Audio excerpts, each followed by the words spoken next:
Əgər süni intellekt və tarixçi hər ikisinə bir mövzunun araşdırmasını versək və hər ikisi sonda fərqli bir nəticələrə gəlsə, hansına biz inanaq? Sualım hər ikinizdədir.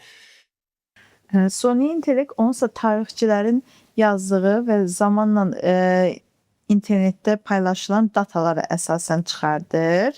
Ona görə və ümumiyyətlə bütün dataları nəzərdən götürür, çıxardır. Ona görə mənim fikrimcə indiki versiyada, çünki süni intellekt bu dəqiqə beta versiyasındadır. Beta versiya o deməkdir ki, tam hazır olmayan versiyadır. Tam hazır olmadan istənilən, məsəl üçün texniki application-ı və s. buraxanda beta versiyası əvvəlcə buraxılır. Süni intellekt də betadadır. Tam inkişaf edilmiş bir master versiyasında deyil və bugünkü gündən danışırıqsa mən tarixçiyə etibar edərdim. Süni intellekt mütəxəssisi. Gələcəkdə baxarıq. Gələcəkdə baxarıq. Bəli. Gələcəkdə baxarıq. Bilmək olmaz. Bilmək olmaz elə. Mən də eyni fikirdəyəm. Hal-hazırki vəziyyət elədir ki, tarixçiyə daha çox etibar etmək lazımdır. Amma mən düşünürəm ki, gələcəkdə bu dəyişə bilər.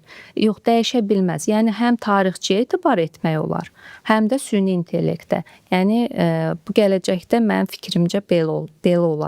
Yəni buna doğru gedir.